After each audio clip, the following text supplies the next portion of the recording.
Dan inilah yang dikatakan jalan ke Mekah ya. Terowongan jalan ke Mekah. Ini sengaja ditutup.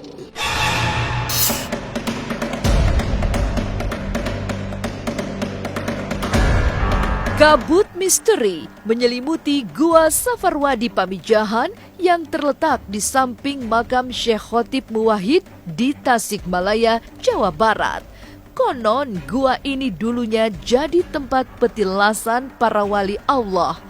Di dalam gua ini terdapat masjid agung dan pondok pesantren, juga terdapat sejumlah lorong yang konon mampu mengantarkan para wali yang bertandang ke gua ini menuju tujuan mereka masing-masing, baik ke Banten, Cirebon, Jawa, bahkan ke Mekah. Lantas, ada keganjilan apa saja di Gua Safarwadi Pamijahan ini? Inilah ganjil yang akan menguak berbagai misteri di alam nyata dan tak kasat mata. Tapi sebelumnya, jangan lupa subscribe, like, share, dan komen agar tak ada yang terasa ganjil di sekitar Anda.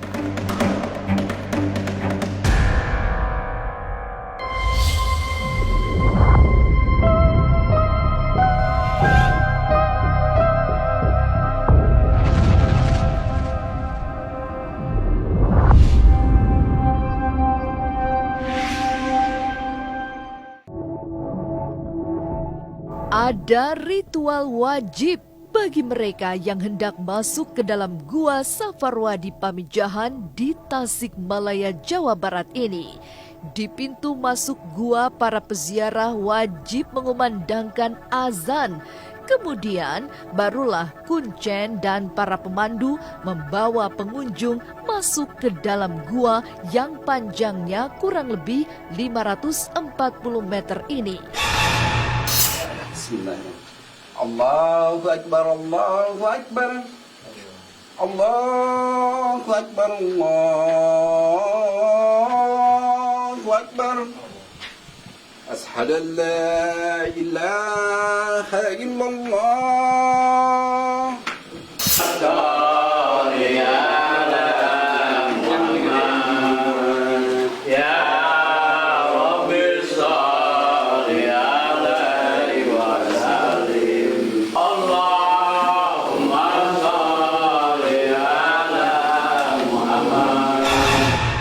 Sekarang saya sudah berada di dalam goa, kurang lebih dari luar itu sekitar 300 meter.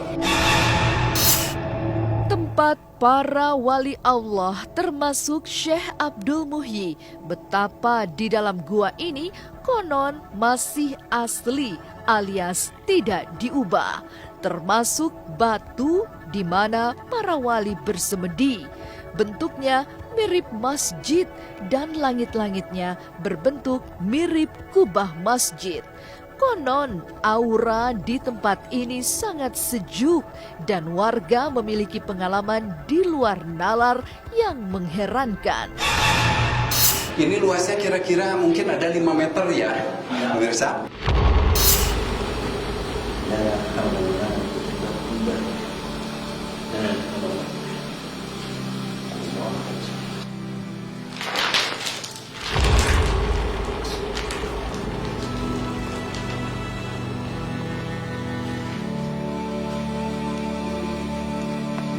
Alhamdulillah. Ya, betul. Titik batu ini masih tetap tidak berubah. Dari mulai zaman wali Allah, batu ini adalah batas dari badan. Ya. Ini batas dari badan. Dan kalau saya contohkan, beliau barusan duduknya adalah begini. Menghadap kiblat. Menghadap kiblat. Ya. Begini. Kejadian mistik itu memang pernah saya sendiri yang mengalami. Jadi pengalaman saya pribadi gitu ya. Di sini kan ada banyak fotografer. Nah, ketika saya memotret lokasi ini, ada sedikit penampakan, tapi di kamera itu nggak ada. Tapi pas waktu di print ada penampakan, sebuah penampakan yang wujudnya kayak putih-putih gitulah.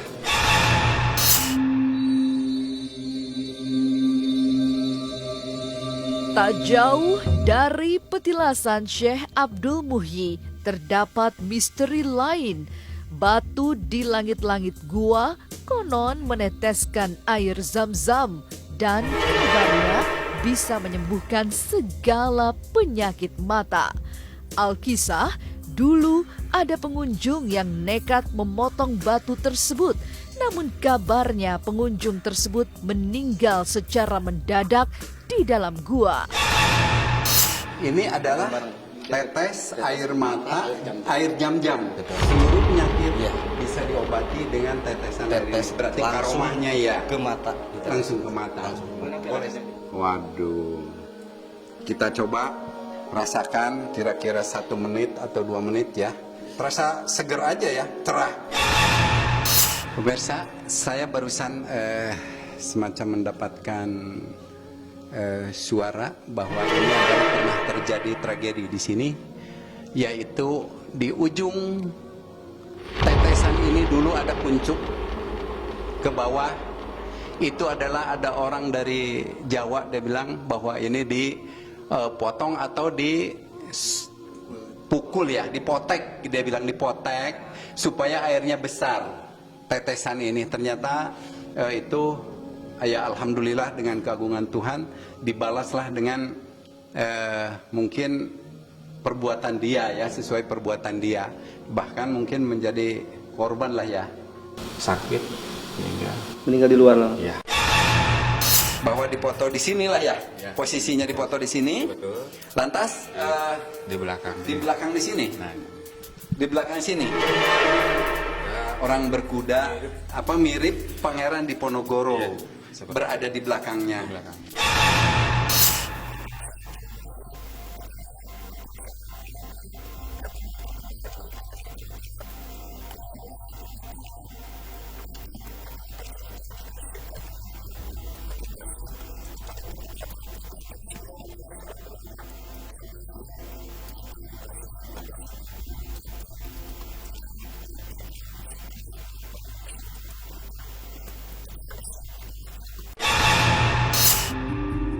Di dalam gua ini juga terdapat batu yang darinya keluar air bersih yang tak pernah mati.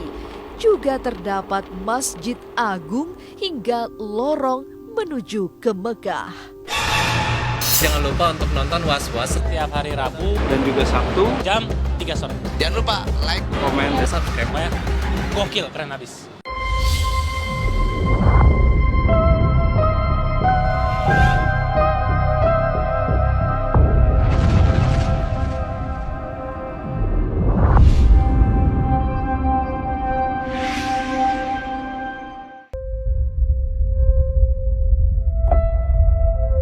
Di Gua Safarwadi Pamijahan di Tasikmalaya, Jawa Barat juga memiliki sumber mata air yang jernih yang disebut air kahuripan alias air kehidupan. Air inilah yang dijadikan Syekh Abdul Muhyi sebagai tempat berwudu sebelum sholat di Masjid Agung di sebelahnya. Bahkan air kahuripan yang konon bersih menjadi sumber air minum alami tanpa dimasak terlebih dahulu. Pemirsa, ini kita sudah sampai di tempat suci. Ya, ada tempat mensucikan diri tepatnya, dan dikatakan ini adalah air kahuripan. Air kahuripan ini sangat jernih, dan ini tempat wudhunya waliullah Kangjeng Syekh Abdul Muhyi, juga dipakai air minumnya dari sini ya. Jadi Bapak ini adalah para petugas yang menungguin air suci ini barangkali untuk tamu-tamu yang mau minum, peziarah yang mau minum atau berwudu dulu di sini sebelum masuk ke masjid. Bismillahirrahmanirrahim. Gimana? Nah di sini terasa memang agak sedikit manis ya. Di dalam Gua Safarwadi, letaknya tak jauh dari air kahuripan, terdapat Masjid Agung yang cukup luas. Konon, selain tempat para wali sholat, juga tempat mereka melakukan ceramah dan rapat. Masjid Agung ini bahkan dilengkapi mimbar yang kini patah dan meninggalkan kisah mistik dan tempat para wali mengumandangkan azan. Oh pemirsa, inilah area Masjid Agungnya Haji Syekh Abdul Muhyi ketika di dalam Gua Safarwadi. Dan inilah yang dikatakan mimbar atau untuk ceramah. Beliau adalah di atas ini. Ini kan Waduh. di atas. Ini kok bisa di bawah? Nah, ini ada yang matahin dulu. Patah ya, berarti ini sudah terpotong. Dia pahat batu ini langsung jatuh sini. Yang pahat itu orangnya di sini tergeletak langsung. Ya, langsung meninggal. Langsung meninggal. Pemirsa, inilah tempat azannya. Goa Safarwadi memiliki beberapa cabang dan mulut goa. Konon 4 mulut goa ini menjadi lorong tembus bagi para wali menuju ke tujuan mereka, baik ke daratan Jawa bahkan juga ke Mekah. Mitos keberadaan lorong menuju Mekah ternyata menjadi daya tarik tersendiri bagi para peziarah untuk mencoba masuk. Namun sayang, banyak yang justru terjebak di dalam lorong, bahkan ada yang tak pernah kembali. Untuk mencegah hal-hal yang tidak diinginkan terulang, kini mulut lorong Mekah ditutup.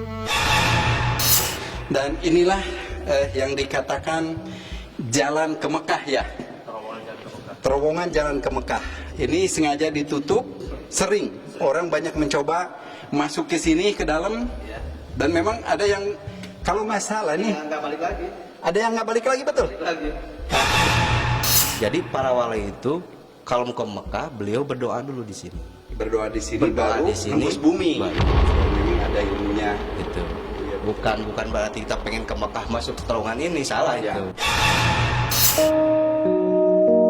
Masih ada misteri 3 lorong lainnya tempat para wali konon bisa menembus bumi, dan juga misteri lekukan batu berbentuk peci yang konon membawa keberuntungan bagi pengunjung.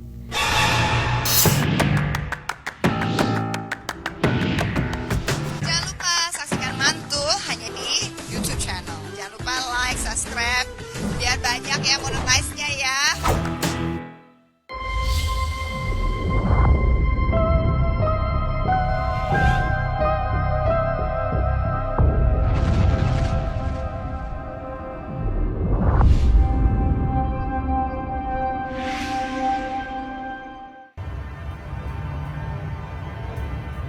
Masih ada sejumlah misteri di Gua Safarwadi, Pamijahan, Tasikmalaya, Jawa Barat.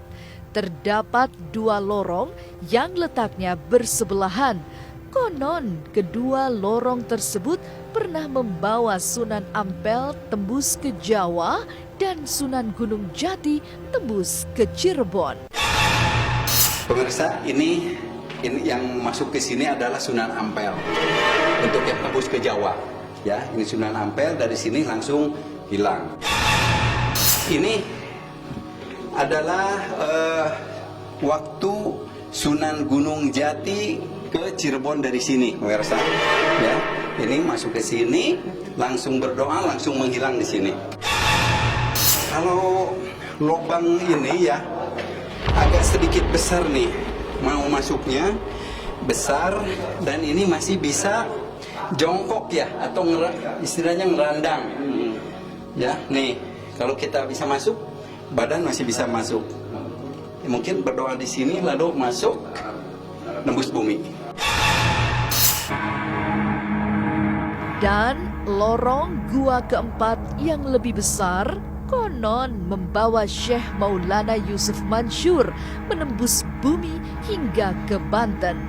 Letaknya di pojok ruangan yang konon adalah pesantren di mana sejumlah kitab dari para wali diletakkan.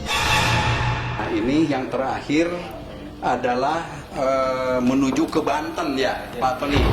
Nah, ini yang menuju ke Banten, Syekh Maulana Yusuf Mansur, Cikaduan Banten. Beliau nembus buminya adalah dari sini. Ya, nembus buminya dari sini, dan ini yang terakhir. Dan ini adalah merupakan pesantren, di mana di atas ini nih, itu adalah tempat Quran atau kitab-kitabnya. Dulu juga banyak peziarah yang mencoba istilah tangannya itu mengambil atau merogoh ke sela-sela itu.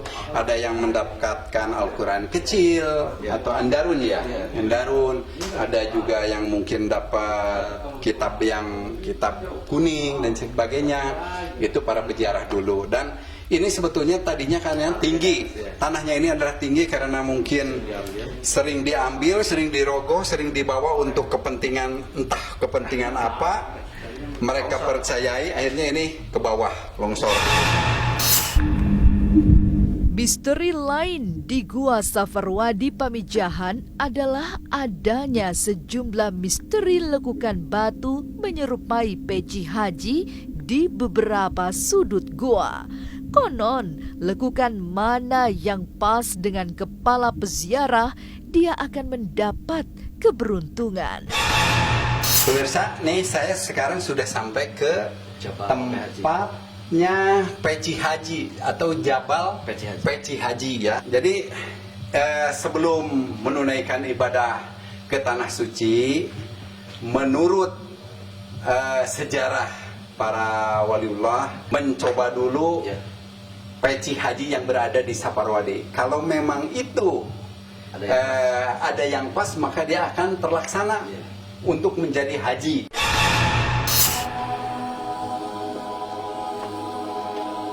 Wah, ini agak besar. Jadi kalau gitu para muridnya, santrinya dulu kalau mau diberangkatkan ke tanah suci itu harus melalui proses dulu. Prosesnya semacam kayak gini. Dijajal dulu pecinya. Oh gitu. Nah, satu-satu.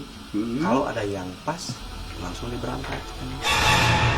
Mungkin beliau beli nama itu kopiah haji. Kata orang tua dulu, kalau yang masuk itu pas masuk ke haji, itu kopiah haji, insya Allah yang cepat mengerjakan ibadah haji. Jejak religius di Gua Safarwadi Pamijahan Tasikmalaya bisa menjadi pengingat bagi kita agar tidak terlena dengan kehidupan duniawi. Luangkanlah waktu untuk menata kehidupan rohani agar kehidupan dunia dan akhirat kita pun bahagia dan selamat. Inilah Ganjil yang akan menguak berbagai misteri di alam nyata dan tak kasat mata. Sampai jumpa pada episode selanjutnya dengan kisah-kisah ganjil setiap hari Senin, Kamis, dan Jumat pukul 5 sore. Tapi sebelumnya, jangan lupa subscribe, like, share, dan komen agar tak ada yang terasa ganjil di sekitar Anda.